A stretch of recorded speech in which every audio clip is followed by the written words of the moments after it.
माताएं बहनें बैठी है। इस देश में औरत की इज्जत क्या होती है ये मेवाड़ से ज्यादा कोई नहीं जानता। अपने बेटे को कटाकर अगर पन्ना धाई ना होती तो आप और हम इस दुनिया को मुंह दिखाने के काबिल ना होते। और मैं नहीं जानता बनाता होगा वो हीरा मंडी जैसी वेब सीरीज, मैं नहीं जानता कौन है वो संजय लीला भंसाली जो हमारी महारानी पद्मिनी को घूमर नृत्य करवाता है। बदतमीज अलाउद्दीन खिलजी हमारे चित्तौड़ के किले पर सर पटका के मर गया लेकिन हमारी मां का चेहरा नहीं देख सका। तालियां थोड़ी बड़ी करिएगा। मैं कविता शुरू करता हूं, निवेदन करता हूं, सुनिएगा। आप लोग यहाँ पर बैठी हुई हैं, आपसे बड़ा कुछ भी नहीं हो सकता। आपके साथ जो बदतमीजी करे उसे हिंदुस्तान में जीने का अधिकार नहीं है, क्योंकि नारी से बढ़कर कुछ नहीं है। मैं सैनिक की विधवा की तरफ से पढ़ता हूं। उसने कहा कि मान्यवर लगता है जलसा कोठियों में हो रहा है। सीरियल है, बड़ी कविता है, लेकिन मैं छोटा करके 1.5 मिनट में सुना दूंगा। स्वागत है भैया। आपको लगेगा कि आपके आंखों के सामने से एक धारावाहिक निकल रहा है। आपने बहुत धारावाहिक देखे होंगे, लेकिन एक कवि भी अगर अपनी पर आए तो वो भी एक सीरियल दिखा सकता है। क्या है इस देश के सैनिक, जैसा भाई साहब ने कहा, नहीं जाते बड़े घरानों के लोग, चश्मे की धुंधलाती आंखों से सपने पालोगे कैसे, तुमसे घर भी नहीं संभलता देश संभालोगे कैसे। एक यूनिवर्सिटी में खड़े होकर नारे लगाते हो हिंदुस्तान टूट जाना चाहिए।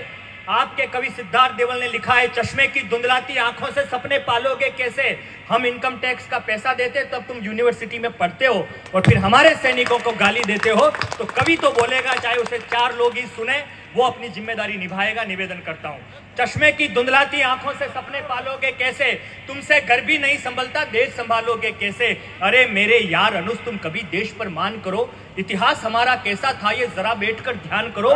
क्लास, किताबें, फिल्म, लड़कियां, ये 4 चीजें हैं आजकल लड़कों की जिंदगी में। क्लास, किताबें, फिल्म, लड़कियां, इससे आगे भी जाओ। जो बेवा रण बेटा भेजे उससे मिलकर के आओ।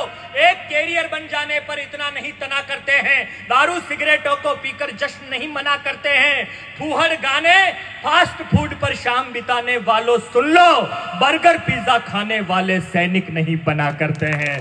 बर्गर पिज्जा खाने वाले सैनिक नहीं बना करते हैं। तब मैंने कविता लिखी। सैनिक की पत्नी वहां पर जाती है और अपना परिचय देती है। बस शुरू होती है कविता, सुनिएगा। जहां मन करे वहां तालियां बजाइएगा, वरना सुन लीजिएगा। आपने जितना आज कवियों को सहेजा है उतना कोई नहीं सहेजता, हम जानते हैं। आप में मर्यादाएं हैं, आप में सलीका है, आप में राजस्थान की तमीज है और आप में मेवाड़ की तहजीब है। तासोल में आपको प्रणाम करता हूं, दिल से प्रणाम करता हूं, निवेदन करता हूं। मान्यवर लगता है जलसा कोठियों में हो रहा है। बड़े लोग जो यहाँ बैठे हैं वो सिद्धार्थ देवल को आशीर्वाद दीजिएगा। मान्यवर, पूछा तुम कौन हो, वो अपना परिचय दे रही है। मान्यवर लगता है जलसा कोठियों में हो रहा है, मदिरा भरी प्याली में मांस बोटियों में हो रहा है। मान्यवर जगमगा रही ये रोशनी की जालरें और सजदे में खड़ी हैं प्रशासनों की कॉलरें। मान्यवर लगता है जन्मदिन है तुम्हारे लाल का, ये खरा वारिस तुम्हारे राजनीतिक भाल का।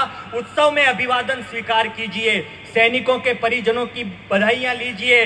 दुश्मनों के रक्त से अपने पति का आधार कार्ड दिखा रही है, आपको दिख जाए तो बताइएगा।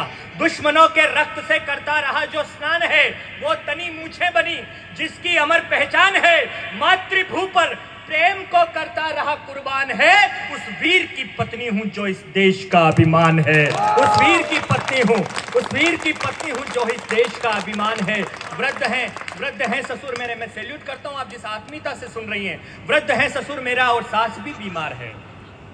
घमंड तो होता है, देश के लिए मरने का घमंड तो अलग ही होता है। इसी जैन समाज का एक लड़का था, जब भारत से जाता हुआ एक हेलीकॉप्टर वहां पर गिर गया तो पाकिस्तान की सेना ने उस लड़के को पकड़ लिया और उसको कॉफी पिलाई। कॉफी हाथ में रखकर उसको कहा कि ये कॉफी पी पाकिस्तान की तरफ से, और ये बता हिंदुस्तान की सेना का क्या इरादा है हमारे खिलाफ। इसी जैन समाज के उस लड़के ने कॉफी पी, अपनी मूंछों पर ताव दिया और उस अभिनंदन वर्धमान ने कहा कि कॉफी तो अच्छी पिलाई, वरना तुम्हारी औकात नहीं कि तुम एक शब्द भी मुझसे उगलवा सको। हम उस देश में रहते हैं, वहां की विधवाएं क्या कह सकती है। वृद्ध हैं ससुर मेरे और सास भी बीमार है, दरिद्रता की चोट से बिखरा हुआ घरबार है। छोटी ननंद को ब्याहने को ना कोई तैयार है। मैं जानती हूँ जिंदगी का संघर्ष ही आधार है। मुझे चुनावी दौर में वीरांगना कहते रहे, शब्द के खेतों से फसलें वोट की लेते रहे। कष्टों के जंजावाद से फिर दिखाती आईना, कष्टों के झंझावात से, जहां के काले गर्द से, तानों के तीखे ताप से, मायूसियों की सर्द से, ना मैं थकती हारती ना टूटती हूं दर्द से। फेरे लिए हैं साथ मैंने जबर जियाले मर्द से, फेरे